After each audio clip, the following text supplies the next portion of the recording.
In Milton's Paradise Lost, Satan says, "The mind, in its own place and in itself, can make a heaven of hell, a hell of heaven." When Satan says this, he does not realize its truth or the ironic fact that his hate-filled mind has indeed made for him a hell of heaven, but cannot make a heaven of hell. And Satan, in this great work by Milton, has lots of company. Let's read that line again. "The mind is its own place, and in itself can make a heaven of hell, a hell of heaven." No one knows or can even guess at the uncounted millions who are living in a virtual heaven of opportunity in every department of their lives, and yet turn it into a living hell. They have every opportunity to love, and yet they hate. They have every opportunity to trust, and yet they mistrust. Every opportunity to work and give of themselves, yet they hold back in a suspicious dread that they're being cheated. They have every opportunity to share in the wealth of the richest society since the beginning of the world, yet they sit and grumble because it's not given to them for being lazy and ignorant. They're ignorant even though they are surrounded on every side with a free and abundant opportunity to learn to their full capacity. The public libraries in their towns and cities are half empty, waiting in vain for them to enter and learn. The schools and their parents beg them to stay in schools to qualify themselves for a fast-changing world, but they drop out. But it's not just to some of these that the mind turns a possible heaven into a hell. In every walk of life, in every strata of society, you can see the bitter, desolate expressions, the hollow eyes and listless hands of those whose minds have condemned them to the tortures of the damned, or a life of endless tedium and ennui. The old Roman Seneca put it this way. He said, "A great, a good, and a right mind is a kind of divinity lodged in flesh, and may be the blessing of a slave as well as of a prince.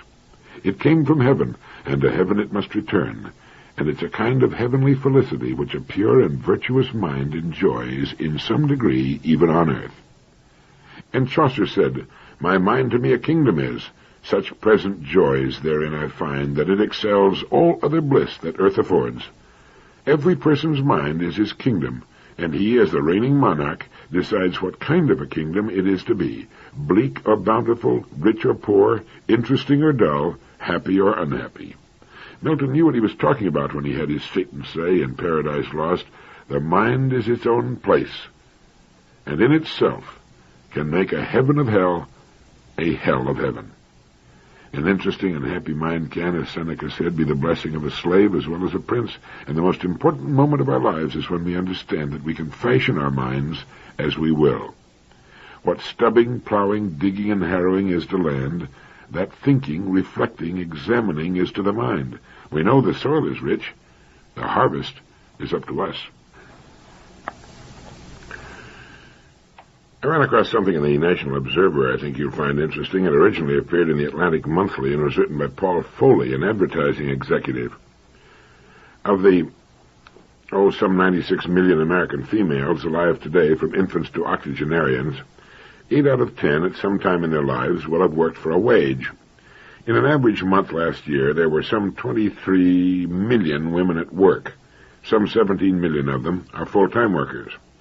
Now, though women are represented in almost every type of employment, from domestic help to the highly paid professions, most jobs that women hold full-time are in the lower-paid, unskilled, semi-skilled, or what might be called the blue smock categories. Since World War II, the number of women in American industry has increased, but the number of women in jobs or professions requiring higher education, training, or specialized knowledge has not kept pace. Why? Well, because too many young American women of college age shy away from the commitments which are necessary to make the most of themselves as individual human beings.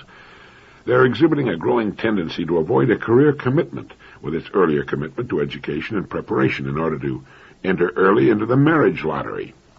The professions are wide open to American women. They won this right long ago, yet only 3.5% of the American lawyers, for instance, are women. Elizabeth Blackwell, the first woman to graduate from an American medical college, became an MD in 1849. More than a century later, only 6% of all students in the medical colleges of this country are women, and the figures remained almost constant for more than 50 years. By contrast, of approximately 350,000 doctors in the Soviet Union, 76% are women. In many European countries, 30 to 35% of all practicing physicians are women. As far back as 1956 in the Soviet Union, 53% of all specialists, persons skilled by reasons of higher education in any field of endeavor, 53% were women. 1/3 of all deputies elected to regional Soviets or councils are women. The plain fact is that in the United States today we have an urgent need for more doctors, more dentists, more technicians, more scholars, more philosophers at all levels. We cannot afford the luxury of wasted human potential. So wrote Mr. Paul Foley. Well, this shows the tremendous opportunities that exist for women in this country today. There's a crying need for more women in the professions. You can be a doctor, a lawyer, or other professional and still get married and raise 10 or 15 children if you wanted. A man doesn't give up marriage and a home when he opts for the professions, and a woman doesn't have to either. Anyway, it's something to think about, something to talk over with that young daughter of yours. How about it, little girl? Why don't you give some thought or talk to your school counselor about the possibilities of your becoming a doctor or other professional? We need more women in the professions. I've long held the belief, and perhaps you have too, that every business, no matter what its form or function, should have a purpose beyond that of survival. And this will also apply to the family. Now, naturally, the first responsibility of management, whether it's a small neighborhood restaurant, a corner gas station, or a corporate giant, is to survive and grow. It must earn a profit, not just to satisfy the owner, its stockholders, and board of directors, but so that it can pump needed money into research and development and expansion. It must earn a profit so that it can continue to pay the salaries of its employees and offer jobs to additional people as the company grows. Without survival, there's nothing. But it should also have an additional purpose, a deeper meaning constantly before it, and this should be to upgrade all who are influenced by it. Now, I'm sure there are many who will smile at this sentiment, but there are also many who will not. And the fact is that those who take this idea seriously are the most successful people in this or any other country. They also manage the world's most successful business firms in every segment of the business spectrum. For most businesses, this second purpose is ignored, even if it's known or understood, and this is precisely why the great majority of businesses of all kinds have to be classified as second-rate. They lack the deeper cause that must accompany greatness in anything. In fact, the not uncommon slump or leveling off which comes to so many businesses after a long period of growth is often brought about by the loss of this second cause. For example, a business which begins with a purpose of providing the best product it can in its field may, 10 or 15 years later, be more concerned with shaving costs or increasing profit margins or seeing how many of the widgets it can turn out and forgetting all about quality. Now, this business of shaving costs and increasing profit margins is important in business, but only if it's subordinate to the former, if the business is to really flourish. And many once successful business firms have gone under because they became so involved in markets and competition and price that they lost sight of the company's purpose, its reason for being. There's a saying that people remember quality and are proud of it long after they've forgotten price. And the most successful companies on earth are those that manage to give top quality at a very reasonable price. Our country proved to the world that it could be done. But every businessman must ask himself, or at least should ask himself, how is my customer somehow improved, upgraded, bettered because he uses my product or service? What is my contribution to society beyond that of earning a living? Just as a father and mother should ask themselves, what are we contributing to our children besides food, clothing, school, and shelter? It's this greater purpose that spells the difference between that which is average and that which is great, and none of us can ask the question of ourselves too often. Perhaps more people in business should keep in mind the advice David Ogilvy once gave to a group of advertising copywriters. He said, "The consumer is not a moron. She's your wife." In his book, Child of the Century, Ben Hecht observed, "A wise man knows that he has only one enemy, himself. This is an enemy difficult to ignore and full of cunning. It assails one with doubts and fear. It always seeks to loosen and lead one away from one's goal. It's an enemy never to be forgotten, but constantly outwitted." Something to think about, isn't it? And in my way of thinking, a truer statement has never been written. Each of us has only one enemy, himself. An enemy difficult to ignore and full of cunning. And no one knows this enemy better than the person who must manage his own time, as Ben Hecht, as a writer, had to do, or as does the commissioned salesman or the person trying to break a bad habit or lose weight. Mortimer Feinberg, an industrial psychologist writing for Nation's Business, says that one of the hardest things a man can do is to look at himself objectively, realistically, without self-glorification, deception, or despair. An analysis of yourself can pay rich dividends in a variety of ways. Increased effectiveness and impact on others, better personal relationships, greater personal fulfillment. As Bernard M. Baruch put it, only as you know yourself can your brain serve you as a sharp and efficient tool. Know your own failings and passions and prejudices so that you can separate them from what you see. Getting to know yourself is not simple. Psychologists agree that each of us builds up a strong network of defenses which act to protect us from others and, incidentally, from ourselves. All of us are born into this world helpless and dependent. In order to survive, we need to lean on others. The child growing up learns to turn to mother, not only for the comforts of physical help, but for the more rewarding comfort of approval. As we grow older, we continue the search for approval from the widening circle around us. We want friends not only to like us, but to approve of what we do. And in their approval, we find reassurance of our own worth. So great is the human need for love and approval that we will even deceive ourselves, if necessary, rather than face the fact that we might not deserve it. Undisguised, our behavior might not always merit approval. All of us do things that are inconsiderate, unkind, downright cruel. But rather than face ourselves in an unkindly light, even to our own eyes, we unconsciously will protect our image of ourselves. We rationalize. We say, oh, well, I did it because, providing supposedly good and substantial reasons for our behavior. We project, disowning the fault and seeing it as the other fellow's problem. We displace by blaming someone else for our own faults that we can't accept. We compensate by stretching ourselves in one area when we failed in another. Our defenses serve two purposes. First, they represent an attempt to prove to others that we're really fine people and anything we do wrong is done for the right reason. And second, they help us to deceive ourselves. Know your enemy, and you can overcome him. Know yourself. The ancient advice still heads the list, and perhaps you can overcome the only real enemy you have, yourself. I had a call the other day from a young life insurance salesman. It was a long-distance call from another state. He told me he was thinking of leaving the life insurance business and going into something else, and he asked me my opinion of a good business for him. I asked him why he was leaving the life insurance business, and he said something to the effect that he just wasn't making any money. I tried to sell it, he said, but nobody wants to buy it. I suggested that maybe his problem is that he's motivated by an attempt to sell rather than by the attempt to help people solve their problems. You know, it's a well-known fact that the average family does not have enough life insurance. This is a problem. In trying to solve this problem, he would probably find himself quite successful selling life insurance. The success of our undertakings depends not so much on the undertakings themselves, but rather by our motive for doing them. It's our motive that makes the difference. One man says, there ought to be a lot of money in children's books. I'll write one. And then he's disappointed when it's rejected or flops on the market. But Hans Christian Andersen and the Grimm brothers and Lewis Carroll, Mark Twain, and Kipling were motivated to write their great children's stories out of their love for children. And these books and stories will last 1,000 years and earn millions. The greatest novel ever written, War and Peace, by Leo Tolstoy, the greatest companies, the greatest men and women in all walks of life, achieved their greatness out of a desire to solve a problem or fulfill a need or to express something that had to be expressed. Now, this is not to say that these people and companies did not earn a lot of money for what they produced. They did. But the key to their success is to be found in the fact that they were motivated more, at least in the beginning, by what was needed or what they felt they had to do than by any thought of profit. This is the actual secret, the key to profits.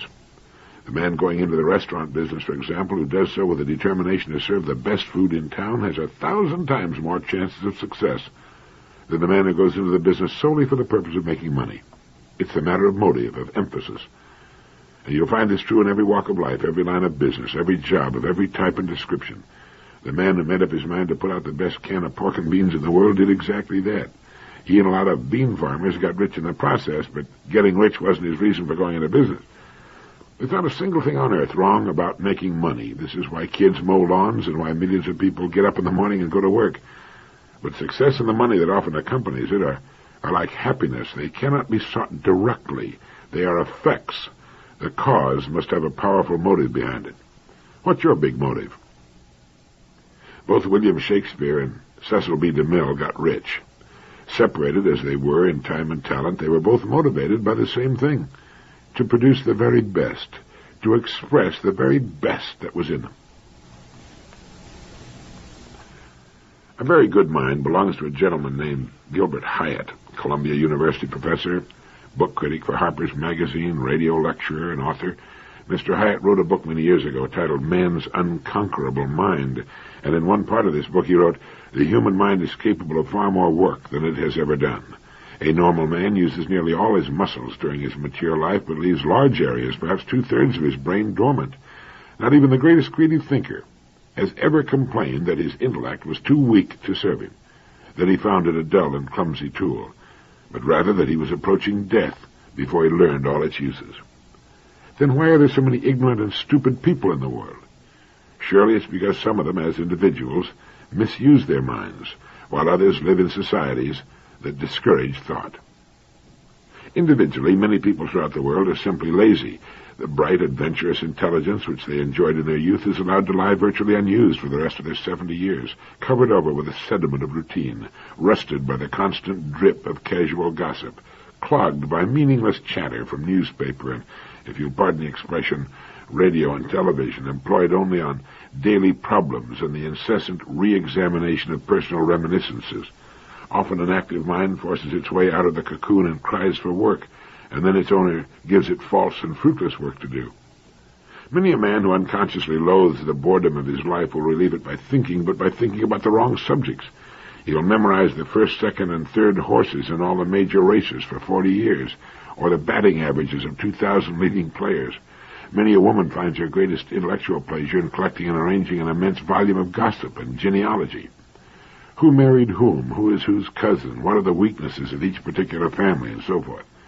And lastly, many an otherwise intelligent man or woman wastes his or her time and intellect by failing to train and use the mind properly, by assembling masses of utterly uncoordinated facts and unverified information, then building on them. Such people become local eccentrics, hollow earth fanatics, amateur metaphysicians. They're not fools, but they have minds and spoil them. David Seabury has written that we must understand that our minds are not us. Our minds are tools that we may pick up and use for whatever task we choose, and just as you wouldn't use a fine steel carving knife to hack at heavy bones, you shouldn't waste the time and blunt the cutting edge of your mind on dulling subjects. Perhaps heredity might put an upper limit on a child's intellectual capacity, but this ceiling is so high that many scientists believe no human has yet even approached it. So here we are with 2/3 or more of our minds going to waste. If we can find more and better ways of using them, we can greatly increase the excitement, the fun, the rewards of living. Strange, unfathomable happiness. The happiness of thinking, of seeking knowledge for its own sake. Everyone's tasted it. It's born in children. It goes to school with them. What happens to it? Here's something else by Gilbert Hyatt. He wrote, "Thinking, learning, remembering, knowing, imagining, and creating new ideas, preserving and communicating knowledge over distances in time and space. Not only is it wonderful in its compass and variety, it is unique. It makes us human. Consider our lives. All other activities we share with the other inhabitants of the planet. Animals, birds, reptiles, fish, and insects also struggle for power as we do. They organize themselves into social groups. Many build. Some control their environment by ingenious inventions. Some of them, like some of us, collect wealth. They fight. They make love. They play games. Some have powers we shall never possess and can scarcely comprehend. Cunning and skillful they are.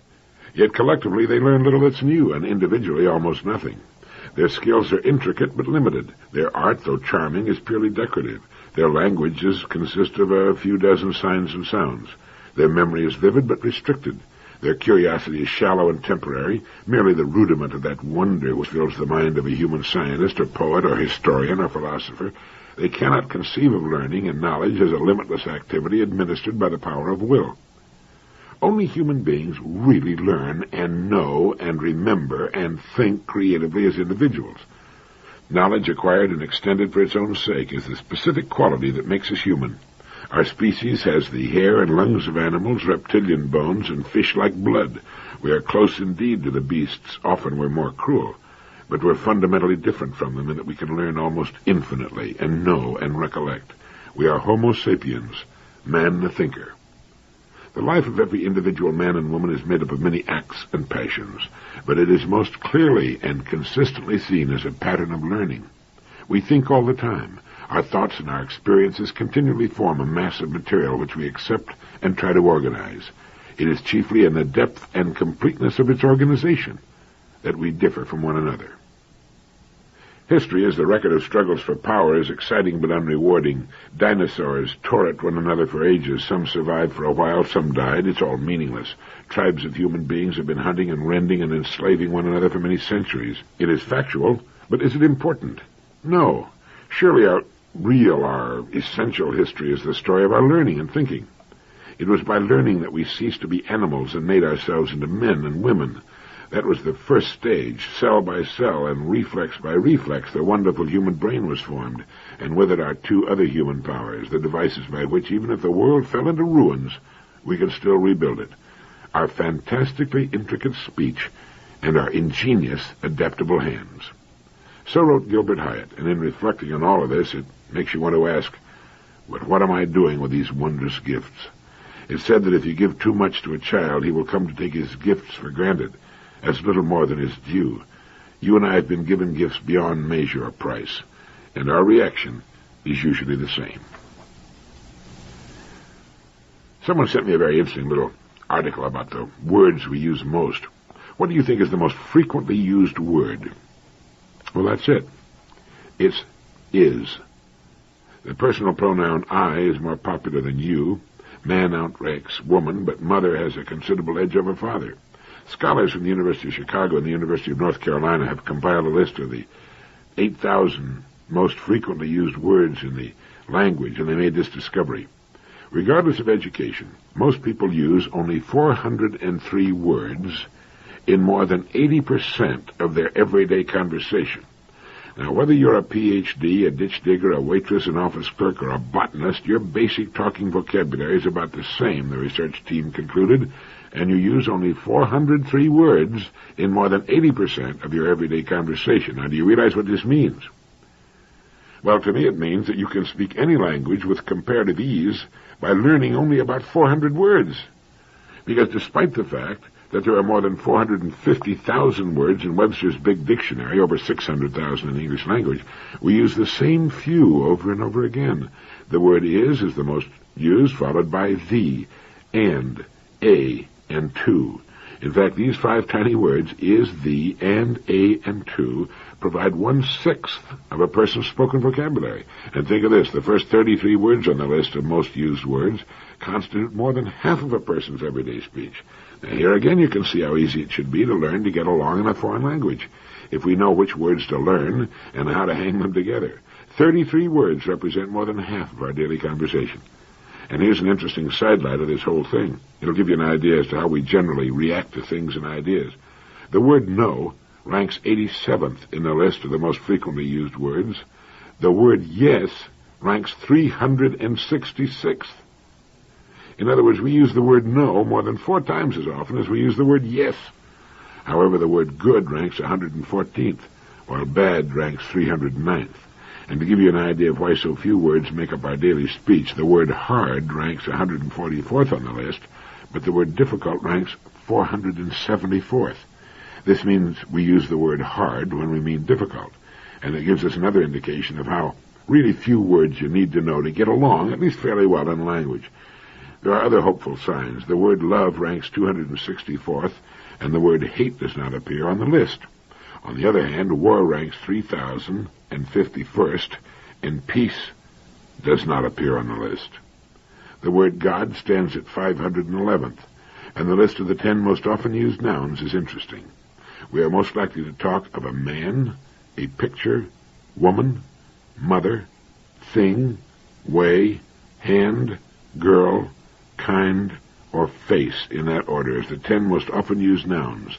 The 10 most frequently used verbs are look, think, know, go, seem, see, say, get, try, and come. It was also discovered who does the most talking, men or women. The study found that women talk more than men and say much less. They say more in words, but they don't put across as many ideas. Now, that's according to the survey. That isn't my opinion. It's interesting, isn't it? Here are 10 questions calculated to determine how happy and well-adjusted you are. They're questions a psychiatrist or psychologist might ask you. See how you do. 1. Are you happy? That is, do you consider yourself to be a generally happy person? Do you tend to look on the bright side of things, or do you tend to be suspicious and fearful? 2. Do you have a zest for living? Do you look forward to your days with interest and anticipation? 3. Are you socially adjusted? That is, do you get along well with other people? Do you have a good circle of friends and enjoy being with other people? Can you look at most things from the other person's point of view as well as your own? The loss of interest in being with other people, a loss of interest generally, is often the first sign of mental illness. 4. Do you have unity and balance? This is to say, do you have many interests? It's unhealthy to wrap your life around any one thing. Every person needs many supports under his table. He finds interest and challenge in his work and does it well, but he also has many other interests. 5. Can you live with each problem as it arises? Of all the things you worried about last year, how many actually happened? Do you recognize problems as a normal, healthy part of living, and look upon them as challenges to be solved and overcome, or do you try to run and hide from them or let them overwhelm you? 6. Do you have insight into your own conduct? Can you see yourself as others see you and understand why you do the things you do? 7. Do you have a confidential relationship with someone? Everyone needs someone with whom he can let down the barriers and talk out his fears and problems completely, with whom he can be completely candid. 8. Do you have a sense of the ridiculous? Can you laugh at yourself? Laughter's been called the sunshine of the soul. Without it, darkness settles in. Never lose your sense of humor. You can't get ulcers when you're laughing. 9. Are you engaged in satisfying work? The well-adjusted person realizes the importance of work, the right kind of work, the kind of work that uses up his energy in a fulfilling and creative way and leaves him tired but satisfied. And 10, do you know how to worry effectively? Do you understand that lurking in every situation that causes you worry or concern, there is an equivalent benefit to be found? Okay, how'd you do in the well-adjusted department? If you found you could answer yes to every question, you're a happy, creative, productive human being. If you answered no to some of the questions, well, at least you know the areas that need strengthening. Epictetus was a Greek philosopher who lived in the 1st century A.D. Very little is known about him except that he was a slave and that he was lame, which, according to one tradition, was due to tortures inflicted upon him by his master. He was ultimately emancipated and became a teacher of philosophy in Rome. When the Roman emperor banished all philosophers from Italy about 90 A.D., Epictetus moved on but continued his teaching. Like so many other great teachers, he left nothing in writing. For the record of his teaching and utterances, we are indebted to his disciple, the Greek philosopher and historian Arrian. Epictetus stressed the importance of cultivating complete independence of external circumstances and learning that if a person is to find happiness, he must find it within himself. Like Emerson, who was to follow centuries later, Epictetus taught the duty of reverencing the voice of reason in the soul. And every time I take him down from my library shelf and start poking around at his sayings, I come away refreshed and invigorated. Take this quotation, for instance. Even as the sun doth not wait for prayers and incantations to rise, but shines forth and is welcomed by all, so thou also wait not for clapping of hands and shouts of praise to do thy duty. Nay, do good of thine own accord, and thou wilt be loved like the sun. And it was Epictetus who first said, Nature hath given men one tongue but 2 ears, that we may hear from others twice as much as we speak. Here's another one I like. Epictetus said, when we are invited to a banquet, we take what is set before us. And were one to call upon his host to set fish upon the table or sweet things, he would be deemed absurd. Yet in a word we ask the gods for what they do not give, and that although they have given us so many things. But let me get back to what may have been confusing, that business about reverencing the voice of reason in the soul. Emerson put this many ways. He wrote, each man has an aptitude born with him. Do your work. I have to say this often, but nature says it oftener. And he also said, self-trust is the first secret of success. The belief that if you are here, the authorities of the universe put you here and for cause. And again, do that which is assigned you, and you cannot hope too much or dare too much. All of this has to do with listening for the voice of reason within each of us, which from time to time clearly outlines the path we should follow. As Emerson also put it, trust thyself. Every heart vibrates to that iron string. Accept the place the divine providence has found for you. Nothing is at last sacred but the integrity of your own mind. At any rate, I enjoyed digging up old Epictetus and our friend Emerson again. I hope you have too. So thou also wait not for clapping of hands, and shouts and praise to do thy duty. Nay, do good of thine own accord, and thou wilt be loved like the sun. Thank you.